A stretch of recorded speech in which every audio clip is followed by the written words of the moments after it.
अगला टॉपिक है adjoint method. Adjoint method अगर करना है तो उसके लिए हमें माइनर्स एंड कोफैक्टर्स क्या होते हैं उसकी तरफ थोड़ा ध्यान देना पड़ेगा। ठीक है, माइनर्स और कोफैक्टर्स क्या होते हैं? अगर किसी मैट्रिक्स के माइनर्स अगर निकालने हैं तो सपोज मैं एक मैट्रिक्स लेता हूँ, मैट्रिक्स ए 1 2 3 4। तो अब हमारे लिए यहाँ पे चार एलिमेंट्स है, ए 1 1 1 2 2 1 2। जैसे चार एलिमेंट्स हैं, चारों का एक एक वैल्यू है, यहाँ पे 1 2 3 और 4। तो A11 का माइनर यानी A11 यानी इस 1 वाले का माइनर क्या आएगा, इसका माइनर क्या होता है, इसको भी हम 1 1 में लिखेंगे क्योंकि हम पोजीशन किसका बता रहे हैं, A11। उसका माइनर यानी M11, उसका माइनर यानी इस रो और इस कॉलम को इग्नोर करने पर, मतलब इस प्रकार से ध्यान से हटा दो तो क्या बचेगा 4। तो 4 इज द माइनर ऑफ 1, यानी 4 जो है इस 1 का माइनर है। ठीक है, 1। अब सेकंड 2 के लिए माइनर क्या रहेगा 2। अब यहाँ जो नंबर मैंने लिखा है 1 2 वो भी यहीं से लिया है ना, तो 1 2 के हिसाब से फर्स्ट रो सेकंड कॉलम को हटा दिया तो हमें क्या मिलेगा 3। ये है इस 2 का माइनर 3 है। सेम वैसे ही 3 1 हटा दिया 2 सेकंड रो फर्स्ट कॉलम के हिसाब से, यहाँ पे आएगा M21 की वह माइनर है 2। नेक्स्ट 2 2 तो M22 पे मुझे मिलेगा 1। ये माइनर्स है। माइनर्स कैसे फाइंड करना है बता देता हूँ फिर से एक बार। माइनर्स अगर फाइंड करना है तो जितने एलिमेंट्स है उतने माइनर्स निकलेंगे। ठीक है, 4 एलिमेंट्स तो 4 माइनर्स, बट हर माइनर का कनेक्शन उस एलिमेंट से डिपेंड करेगा। मतलब मुझे ये 1 का माइनर निकालना है तो 1 first row first column ignore करना है, सेकंड का निकालना है तो फर्स्ट रो सेकंड कॉलम को इग्नोर करना है, इस प्रकार से। तो अपन 4 माइनर्स निकालने के बाद अब कोफैक्टर्स अगर फाइंड करना है तो हमें इस फॉर्मूले को यूज़ करना पड़ेगा। इस फॉर्मूले में लिखा है -1 के पावर में i + j इंटू MIJ, जैसे माइनर्स MIJ। कोफैक्टर्स को डिनोट किया AIJ से। I और J क्या होता है? I और J, I मतलब रो के लिए होता है और J कॉलम के लिए, मतलब ith रो jth कॉलम यानी उसकी पोजीशन बताएगा। जैसे कि A11 यानी फर्स्ट रो का फर्स्ट कॉलम का पहला एलिमेंट। उसी प्रकार से यहाँ पे जो हम निकालेंगे ये भी उसी प्रकार से ड्रॉ होंगे। मतलब AIJ -1 के पावर में i + j इंटू MIJ, मतलब A11 यानी i की वैल्यू भी 1, j की वैल्यू भी 1, मतलब फर्स्ट रो फर्स्ट कॉलम का पहला एलिमेंट। तो इसमें क्या आएगा -1 के पावर में 1 + 1 M11। -1 के पावर में क्या लिए हमने 2 लिए, तो M11 की वैल्यू हमारे पास ऑलरेडी फाइंड हुआ है 4। तो ये power odd powers even powers में देखो, अगर किसी का पावर ऑड आता है तो हमें माइनस साइन लेना पड़ेगा, और पावर अगर इवन आता है तो पॉजिटिव लेना पड़ेगा। इन चीज़ों को ध्यान रखो। यहाँ पे पावर है +2 है, मतलब इवन नंबर के हिसाब से जो साइन है वही रहेगा। उसी प्रकार से बाकी चारों का देखो क्या आएगा, A12 मतलब -1 के पावर में 1 + 2 यानी 3 इंटू M12। 3 है नेगेटिव पावर, -1 के पावर में 3 है, 3 यानी ऑड नंबर यानी माइनस साइन से मल्टीप्लाई, एंड 1 2 की वैल्यू है मेरे पास 3, तो मेरा 1 2 की वैल्यू -3। A21 इसका पावर 2 + 1 3 M21 की वैल्यू है 2 और ये नेगेटिव। नेक्स्ट A22, ठीक है, 22 में क्या आएगा, -1 के पावर में 2 + 2 मतलब 4 होता है, M22 की वैल्यू है और पावर ऑर्डर की इवन है, इवन रहा तो पॉजिटिव होगा, मतलब M22 की वैल्यू 1। तो हमारे कोफैक्टर्स आर क्या क्या है, 4 -3 -2 1, 4 -3 -2 1, ये कोफैक्टर्स है। अगर इस कोफैक्टर्स को मुझे मैट्रिक्स में लिखना है तो मैं मैट्रिक्स में क्या लिखूंगा, मैट्रिक्स में लिखना है तो ऐसा लिखूंगा, cofactor is equal to matrix में A11 A12 A21 A22, इसके हिसाब से मैट्रिक्स क्या बनेगा, 4 माइनस 3 माइनस 2 1। ये हमारा मैट्रिक्स फॉर्म, ये मैट्रिक्स फॉर्म में लिखा और ये मैं जनरल फॉर्म में लिखा हूँ। तो ये माइनर्स एंड कोफैक्टर्स। वैसे भी इसका थोड़ा सा बेसिक हमने 11th में किए थे डिटर्मिनेंट के टॉपिक में, डिटर्मिनेंट और मैट्रिसेस के टॉपिक में। तो माइनर्स और कोफैक्टर्स कैसे फाइंड करना है तो उसके बारे में जस्ट बता दिया हूँ। माइनर्स डिपेंड्स, जितने एलिमेंट्स उतने माइनर्स, और जितने एलिमेंट्स है उतने ही, जितने माइनर्स बनेंगे उतने ही हमारे कोफैक्टर्स बनेंगे। अभी एडजॉइंट मेथड करना है, उसके पहले मैंने अभी आपको कोफैक्टर्स और माइनर्स बता दिया। अब उसमें क्वेश्चंस किस प्रकार से आते हैं। एक क्वेश्चन आएगा फाइंड कोफैक्टर्स, या ऐसा भी हो सकता है कभी कभी को फाइंड माइनर्स एंड कोफैक्टर्स। ये तो जस्ट अभी मैंने आपको बताया कि किस प्रकार से फाइंड करना है। क्वेश्चन इस प्रकार से रहेगा, कंडीशन अपने पास दिया रहेगा, if A is equal to B is equal to something, कोई भी एक मैट्रिक्स दिया रहेगा। उसके बाद सेकंड टाइप का क्वेश्चन आता है find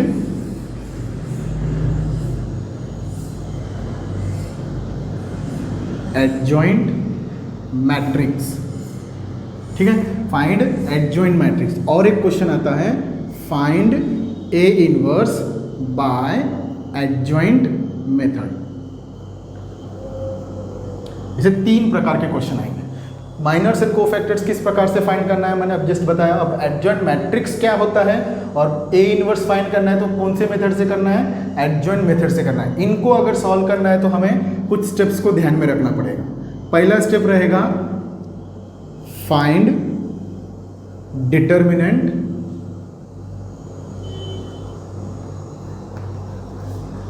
determinant of matrix A, यानी हमें उसका मॉड निकालना पड़ेगा। जो भी वैल्यू आएगा वो नॉट इक्वल टू 0 होना चाहिए। अगर 0 है तो ए इनवर्स एग्जिस्ट होगा। ये step number 1। Next step number 2 में करना क्या है। स्टेप नंबर 2 में हम फाइंड करेंगे माइनर्स एंड कोफैक्टर्स, ठीक है। फिर स्टेप नंबर 3। अब स्टेप नंबर 3 में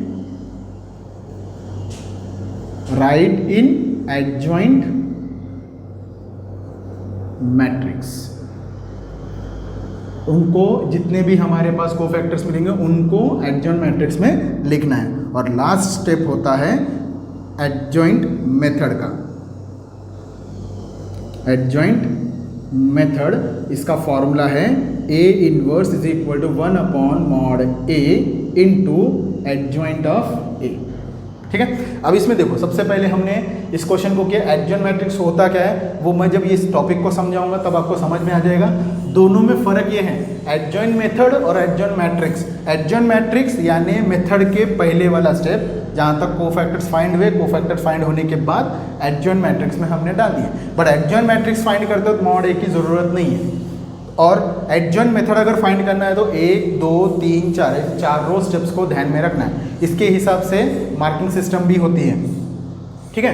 तो एडजॉइंट मैट्रिक्स करना है तो हमें देखो, एक एग्जांपल ले लेता हूँ मैं, -1 5 -2 3। अब ये मैट्रिक्स है ए, तो मैं कोफैक्टर्स निकालना आता है हमें। अब कोफैक्टर्स क्या आएंगे बता सकते हम, द माइनर्स आर। अब माइनर्स बता सकते हैं A11 का माइनर का, देखिए A11 का माइनर क्या आएगा, A11 first row first column छोड़ा तो 3, A12 मतलब 5 के लिए माइनर क्या रहेगा, फर्स्ट रो सेकंड कॉलम छोड़ने पर -2, ठीक है। नेक्स्ट A21 के लिए 21 -2 का माइनर आएगा 5, और A22 के लिए इस पोजीशन 3 के लिए M22 -1। यानी हम जब कभी माइनर्स फाइंड करेंगे कौन से एलिमेंट के, सबसे फर्स्ट एलिमेंट के लिए माइनर आएगा 3, सेकंड एलिमेंट के लिए माइनर आएगा -2, थर्ड के लिए 5 और फोर्थ के लिए -1। ऐसे 4 प्रकार माइनर्स निकल गए। इन माइनर्स की मदद से कोफैक्टर्स निकालने हैं। कोफैक्टर्स आर A11, फिर A12, A13 21 और एक है A22। ऐसे 4 माइनर्स निकालने हैं। माइनर्स वही रहेंगे जो कोफैक्टर्स वही रहेंगे जो माइनर्स होते हैं, कोफैक्टर वही रहेंगे जो माइनर्स है। अब देखो यहाँ पे लिखेंगे 3 - 2 5 -1। बट इसमें एक ट्रिक बता देता हूँ, जिसका भी पावर ऑड आएगा उस पावर वाले एलिमेंट को निगेटिव है तो पॉजिटिव, पॉजिटिव है तो निगेटिव बनाओ। तो पावर ये 3 है तो ये बन जाएगा पॉजिटिव, ठीक है। और ये पावर 2 1 मतलब 3 है तो ये बन जाएगा नेगेटिव। ये डायरेक्ट लिख सकते हैं हम कोफैक्टर्स को। तो ये हो गए हमारे कोफैक्टर्स। अब इस कोफैक्टर्स को मुझे एडजॉइंट मैट्रिक्स में लिखना है। इस कोफैक्टर्स को अगर मुझे एडजॉइंट मैट्रिक्स में लिखना है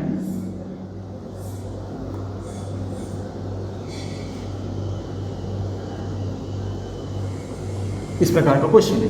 मैट्रिक्स ए दिया हुआ है, फाइंड एडजॉइंट मैट्रिक्स। मैंने माइनर्स निकाला, कोफैक्टर्स निकाला। अब एडजॉइंट मैट्रिक्स में लिखना है मुझे एडजॉइंट मैट्रिक्स। एडजॉइंट मैट्रिक्स में जब मैं लिखूंगा तो adjoint matrix A is equal to A11 A12 A21 A22 लिखते वक्त यहाँ पे हमें ट्रांसपोज करना है। ट्रांसपोज करना है क्योंकि एडजॉइंट मैट्रिक्स में जब लिखोगे तो ट्रांसपोज करने के बाद का ही आंसर लिखना है। मतलब हमें लिखना क्या है 3 2 -5 -1। इसका ट्रांसपोज होने के बाद अब मैट्रिक्स क्या मिलेगा मुझे, adjoint A is equal to 3 2 -5 -1। और ट्रांसपोज मतलब होता क्या है, ट्रांसपोज यानी हमें एक तो रो को कॉलम में कन्वर्ट करना है या कॉलम को रो में कन्वर्ट करना है। मतलब जैसे कि यहाँ मेरा रो क्या था 3 2 रो था तो वो यहाँ पे आके कॉलम बना 3 2। सेकंड रो -5 -1 था तो यहाँ कॉलम बना -5 -1। या उल्टा पढ़ते अपन, कॉलम क्या है 3 -5, यहाँ पे कॉलम था तो यहाँ बना 3 -5 रो में, 2 -1 कॉलम था तो 2 -1 रो में कन्वर्ट हुआ। तो ये क्वेश्चन कैसा था, एडजॉइंट मैट्रिक्स फाइंड करो। तो मैंने एडजॉइंट मैट्रिक्स तक किया, यानी कोफैक्टर्स यहाँ पे कंप्लीट हुए थे। इन्हीं कोफैक्टर्स को मैट्रिक्स में रखा, मगर मैट्रिक्स में रखने के बाद एडजॉइंट ए अगर पूछा तो यहाँ पे होगा ट्रांसपोज। ट्रांसपोज होने के बाद जो आंसर आएगा वो हमारा एडजॉइंट मैट्रिक्स है। अब एक और एग्जांपल देखते हैं, A इज इक्वल टू 2 - 2 4 3। अगर ये एग्जांपल में मैट्रिक्स दिया हुआ है, A इनवर्स मुझे फाइंड करना है किस मेथड से, बाय एडजॉइंट मेथड। तो सबसे पहले हमें क्या याद रखना है, 4 स्टेप्स। सबसे पहला स्टेप फाइंड करना है तो उसके पहले हमें मैट्रिक्स लिखते हैं A इज इक्वल टू 2 - 2 4 3। इस मैट्रिक्स को अब डिटरमिनेट करना है, mod A is equal to mod 2 - 2 4 3। Determinate करते हुए हमें क्या करते हैं, इस दोनों का क्रॉस करते हैं, मतलब 2 × 3 माइनस 4 × -2 कितना आएगा 6 ++8 answer is 14। 14 is not equal to 0, मतलब mod A is not equal to 0, यानी अभी हम A इनवर्स एग्जिस्ट कर सकता है, A इनवर्स एग्जिस्ट होगा। मैंने अभी कंप्लीट किया स्टेप नंबर 1। स्टेप नंबर 2 था finding the minors and cofactors. The minors and cofactors are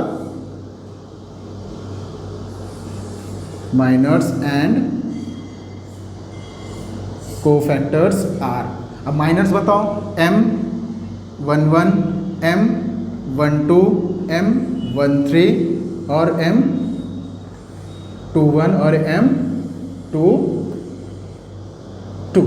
ऐसे 4 एलिमेंट्स हैं तो चारों माइनर्स मैंने लिख दिया। माइनर्स क्या होते हैं अभी बताया था जस्ट अभी 2 1। चलो सबसे पहला माइनर देखते हैं। माइनर किसका, फर्स्ट पोजीशन 2 का माइनर क्या आएगा, 2 और 4 को हटा दिया तो मुझे लिखना क्या है 3। फिर बाद में second position first row second column का 4th, फिर सेकंड रो फर्स्ट कॉलम के हिसाब से -2 and second row second column के हिसाब से 2। यानी हम जब कभी माइनर्स निकालेंगे हमें सिर्फ हाइड करते जाना है कि फर्स्ट रो फर्स्ट कॉलम को हटाने पर 3 लिखना है, फर्स्ट रो सेकंड कॉलम हटाने पर 4, सेकंड रो फर्स्ट कॉलम हटाने पर -2 and first row second row second column पर 2।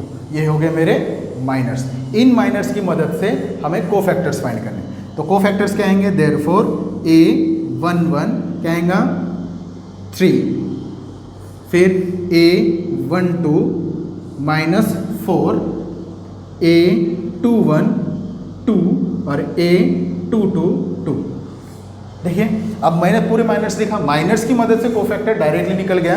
अब इसमें ध्यान क्या रखना है, इनका पावर आ रहा है 3 की वजह से ये जो पॉजिटिव टर्म था वो निगेटिव हुआ और जो निगेटिव टर्म था वो पॉजिटिव हुआ। तो यानी ये दोनों नंबर्स ही हमेशा साइन चेंज करेंगे, क्योंकि इसका पावर 2 है, इसका पावर 4 है, यानी A1 पावर्स, और A1 पावर्स जिसका होता है उसका हमें पॉजिटिव ही जैसा नंबर वैसा लिखना है, बट जिनका पावर ऑड आएगा उसका साइन बदल कर लिखना है। तो हमारे कोफैक्टर्स भी निकल गए। अब हमें लिखना क्या है, स्टेप नंबर 2 कंप्लीट। अब स्टेप नंबर 3 फाइंड क्या करना है, एडजॉइंट मैट्रिक्स। तो एडजॉइंट मैट्रिक्स फाइंड करना है। एडजॉइंट मैट्रिक्स A मुझे पूरे एलिमेंट सीक्वेंस में रखना है, मतलब 1 -4 1 -4 2 2।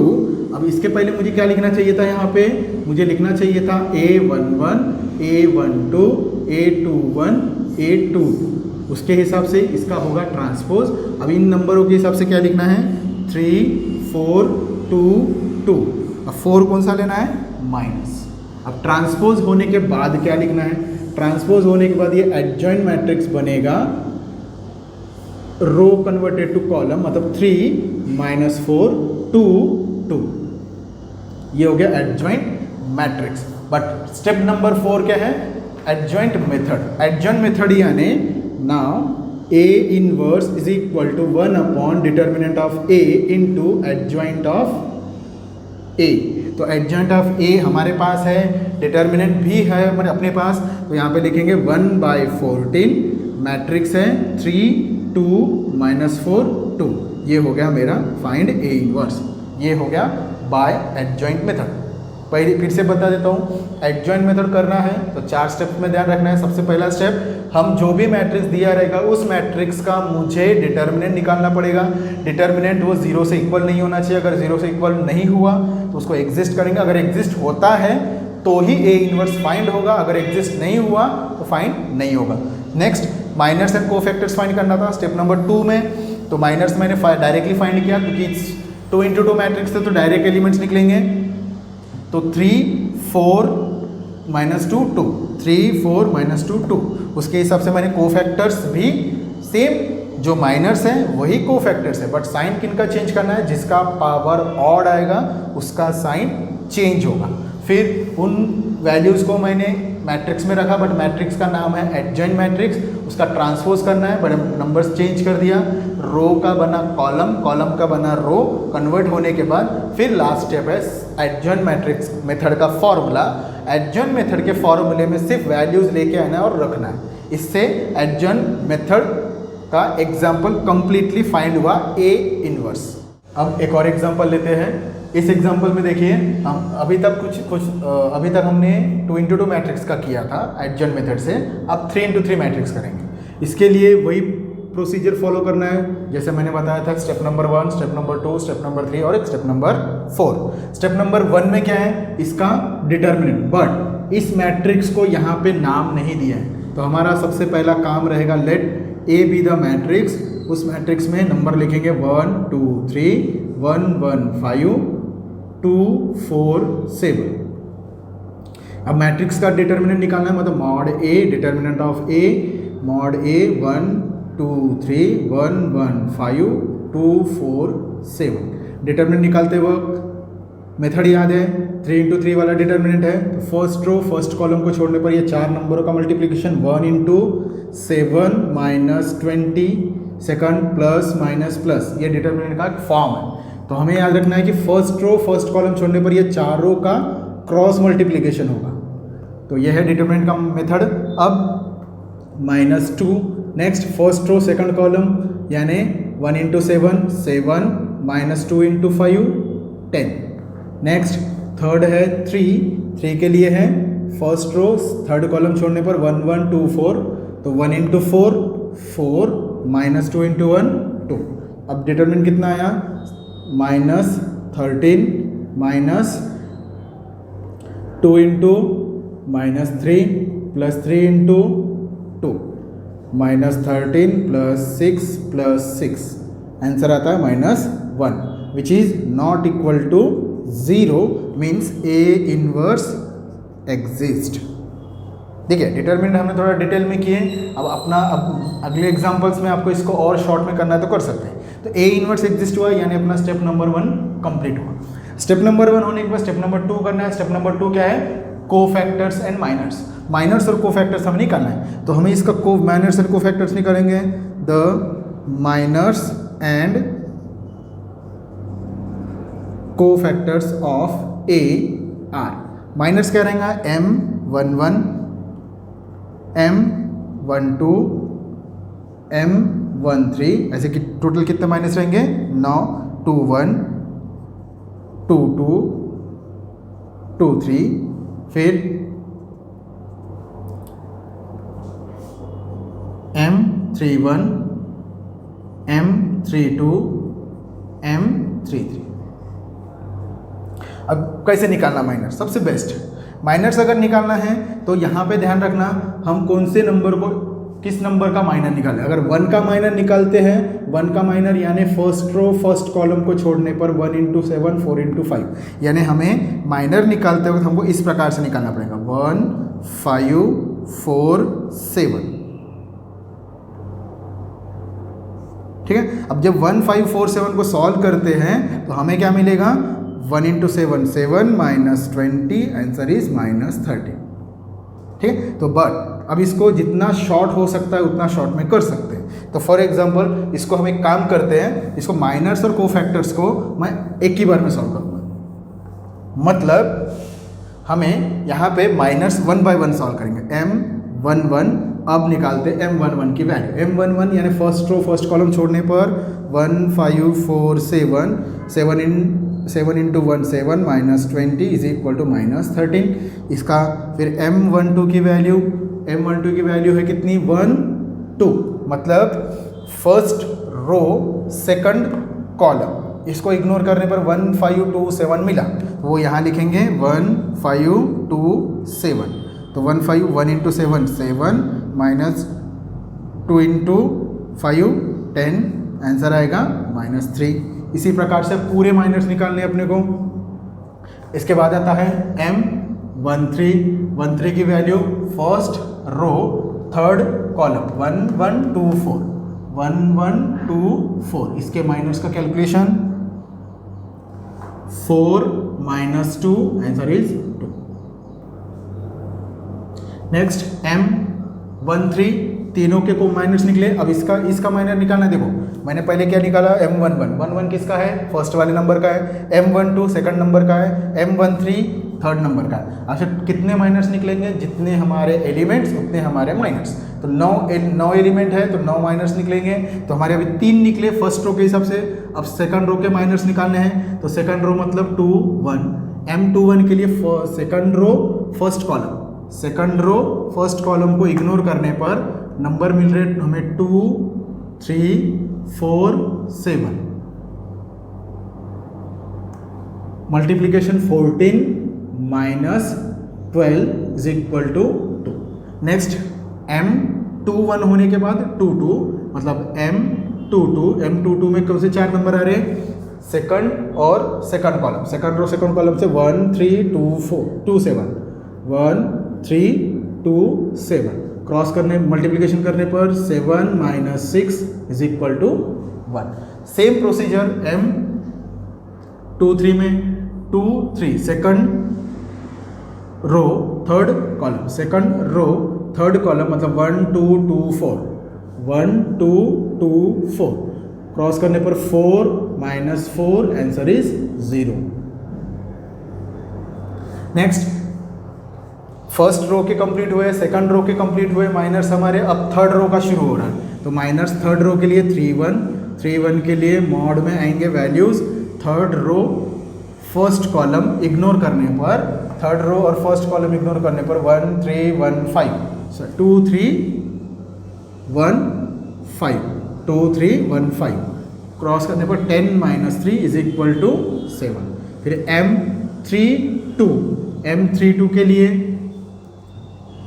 Third row second column, third row second column मतलब 1 1 2 3 5 1 1 3 5, क्रॉस करने पर 5 - 3 आंसर इज 2। उसी प्रकार से M33 के लिए third row third column ignore करने पर 1 2 1 1 यानी 1 - 2 इज इक्वल टू -1। तो हमारे कितने एलिमेंट्स थे? 1 2 3 4 5 6 7 8 9, 9 एलिमेंट्स। तो हमारे माइनर्स भी 1 2 3 4 5 6 7 8 9, मगर एलिमेंट के हिसाब से ही हमें माइनर्स निकालना है, वो भी पोजीशन वाइज। फर्स्ट पोजीशन यानी 1 1, सेकंड पोजीशन 1 2, थर्ड पोजीशन 1 3, फिर फोर्थ पोजीशन कहाँ पे स्टार्ट हुआ है? सेकंड रो में स्टार्ट हुआ है, तो सेकंड रो के हिसाब से 2 1, फिर 2 2, फिर 2 3। सातवां जो एलिमेंट है वो एलिमेंट थर्ड रो से शुरू हुआ है, तो थर्ड रो फर्स्ट कॉलम उसके हिसाब से 3 1 3 2 3 3। तो ये हमारे हो गए माइनर्स। देन अब फाइंड करेंगे हम कोफैक्टर्स। अब कोफैक्टर्स कैसे निकालेंगे हम? A11 में हम कौन से माइनर यूज करना है? M11, यानी -1 के पावर में 1 + 1 इंटू M11 यानी पावर आ रहा है E1, -1 के पावर में E1, यहाँ पे आएगा माइनर 1 की माइनर है हमारा -13, आंसर इज -13। अब इसको शॉर्ट फॉर्म में कर सकते हैं M12। अब एक इसके ट्रिक है, एग्जाम्पल होते ही मैं उसका ट्रिक बताऊंगा कि कौन सा फॉर्म होगा। एग्जाम्पल के हिसाब से A12 की वैल्यू हमारी है 3 -3 इज इक्वल टू 3। फिर आएगा हमारा A13, A21, A22, A23, फिर A31, A32 और A33। अब सभी एलिमेंट्स जो माइनर्स हमें मिले वही एलिमेंट्स हमें यहाँ लिखने हैं, जो माइनर्स है वही हमारे कोफैक्टर्स है। अब 1 2 के बाद 1 3 माइनर क्या था? 2, यहाँ पे आएगा, ठीक है। उसके बाद 2 1 0 7 2 1 -1। अब देखिए पावर कैसे पहचानना है। पावर का ये ट्रिक है कि सेकंड, फोर्थ, सिक्स्थ और 8 ये हमेशा निगेटिव टर्म्स रहेंगे। मतलब इसका पावर क्या बनेगा? -1 के पावर में 1 + 2 3, 2 + 1 3, 2 3, 2 + 3 5, 3 + 2 5। यानी जब हम कोफैक्टर्स निकालेंगे तब हमारा second term, fourth term, sixth term और 8th टर्म ये सभी के सभी का साइन बदलना है। अगर पॉजिटिव है तो निगेटिव करना है, निगेटिव है तो पॉजिटिव करना है। मतलब ये आएगा निगेटिव, ये आएगा 0 0 को साइन लगता नहीं है, 3 2 के लिए निगेटिव। अगर नहीं समझा तो ये रूल के हिसाब से कर सकते हो, और ये रूल के हिसाब से देखोगे तो यहाँ पे पावर 2 है, ये पावर 3 यानी ऑड नंबर की वजह से निगेटिव से मल्टीप्लाई करने पर साइन चेंज। फिर ये इवन नंबर, ऑड नंबर मतलब sign change, even number no change, odd number sign change, मगर 0 है इसलिए अपन साइन नहीं दे रहे।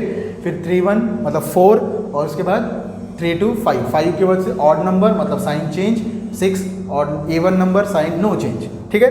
तो इसके हिसाब से हमारे कोफैक्टर्स निकल गए। मतलब हमने क्या किया?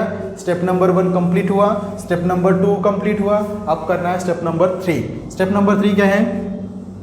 एडजॉइंट ऑफ मैट्रिक्स A में पूरे एलिमेंट्स लिखने हैं, जिसका ट्रांसपोज हमें करना है। पूरे एलिमेंट्स क्या थे? जो रो वाइज लिखो, मतलब -13, नेक्स्ट 3। अगर वो याद नहीं आता है तो रूल, तो एक बार रूल लिख लो, 1 1 1 2 1 3, 2 1 2 2 2 3, 3 1 3 2 3 3। तो इसके हिसाब से बताओ क्या मैट्रिक्स कैसा आएगा अभी ट्रांसपोज होने के पहले। अब A11 यानी यहाँ से पोजीशन है तो -13, फिर 3, फिर 2, फिर -2 1 0 7 -2 -1, ये हो गए।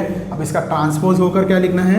एडजॉइंट ऑफ A ट्रांसपोज करने पर ये रो कन्वर्ट होगा कॉलम में, तो -13 3 2, फिर -2 1 0 7 -2 -1, ये हो गया हमारा एडजॉइंट ऑफ मैट्रिक्स, मतलब स्टेप नंबर 3 कंप्लीट। अब स्टेप नंबर 4 क्या है? A इनवर्स निकालना है हमें। A inverse is equal to 1 determinant of A into adjoint of A। तो डिटर्मिनेंट कितना है हमारा? -1, मैं लिख दिया 1/-1। उसके बाद डिटर्मिनेंट हमारे पास दिया हुआ है, कितना है? -13 -2 7, फिर 3 1 -2, फिर 2 0 -1। ये हो गया हमारा आंसर कंप्लीट।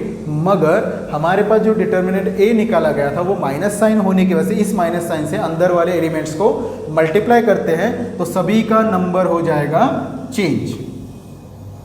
इस माइनस से अगर मल्टीप्लाई करते हैं तो सभी का नंबर हो जाएगा चेंज, मतलब 13 पॉजिटिव, 2 पॉजिटिव हो जाएगा और 7 निगेटिव, फिर 3 निगेटिव निगेटिव और ये बनेगा पॉजिटिव। इस प्रकार से तो ये हो गया हमारा complete answer for adjoint matrix के लिए। अब जैसे मैंने A11, A12, A13, A21, A22, A23, फिर 31, 32, 33 ये हमारे कोफैक्टर्स हैं। कोफैक्टर्स फाइंड होने के बाद अब हमें कोफैक्टर्स का छोटा सा ट्रिक बता देता हूँ, कौन से कोफैक्टर को हमें निगेटिव साइन से मल्टीप्लाई करना है। इतना याद रखना है, ये कोफैक्टर, ये वाला और ये वाला, ये 4 कोफैक्टर्स हैं जिनका साइन हमेशा चेंज होगा। पॉजिटिव एलिमेंट तो निगेटिव बनेगा, निगेटिव एलिमेंट पॉजिटिव बनेगा। कारण है उसका कि A21 या A12 लेते हो, A12 यानी -1 के पावर में 1 + 2 मीन्स -1 के पावर में 3, और 3 अगर आया है उसके पावर में यानी ऑड नंबर आया है। ऑड नंबर से हमारा साइन क्या होता है, निगेटिव होता है। ऑड नंबर यानी पावर ऑड नंबर आया यानी निगेटिव का मल्टीप्लाई होगा। मतलब हमारा यहाँ पे इक्वेशन ऐसा रहेगा, -1 के पावर में 3 यानी अपना आंसर माइनस में रहेगा। मतलब जो भी इक्वेशन होगा या जो भी एलिमेंट होगा उस एलिमेंट को पॉजिटिव है तो निगेटिव करना है, निगेटिव रहा तो पॉजिटिव करना है। तो कौन से 4 एलिमेंट्स, 1 2 2 1 2 3 3 2। अगर ऐसे याद नहीं रहता है तो पोजीशन के हिसाब से देखो, 1st 2nd 3rd 4th 5th 6th 7th 8th 9th, ऐसे 9 एलिमेंट्स में दूसरा वाला, चौथा वाला, छठवा और 8वां, ऐसे 4 एलिमेंट्स हैं जो हमारे लिए जिनका साइन चेंज करना है। जैसे मैंने जस्ट इसके पहले जो एग्जांपल लिया था उसमें भी मैंने वही किया था, 2nd को 4th को 6th को और 8th को साइन चेंज करके लिखा था क्योंकि मैंने पहले ही माइनस फाइंड किया था। अगर फिर भी कन्फ्यूजन है तो हम इस प्रकार से लिख लेते हैं 1 2 A11, फिर 1 2 1 3 2 1 2 2 2 3 3 1 3 2 और 3 3। अगर ऐसे भी अपन ने कोफैक्टर्स फाइंड किए तो इसका आंसर हमेशा माइनस से मल्टीप्लाई, इसका आंसर माइनस से मल्टीप्लाई, इसका आंसर माइनस से मल्टीप्लाई और इसका आंसर माइनस से मल्टीप्लाई। देखो उसी प्रकार से हो रहा है 2nd 4th 6th और 8th, 2nd 4th 6th और 8th, 1 2 3 4 5 6 7 8 9 एलिमेंट्स में हमें 2nd 4th 6th और 8th के एलिमेंट का साइन माइनस से चेंज करना है। ये हमारा एडजॉइंट मेथड का छोटा सा कोफैक्टर वाला ट्रिक है। सिर्फ ये फॉलो कर सकते हम जब कोफैक्टर्स निकालते हैं तो।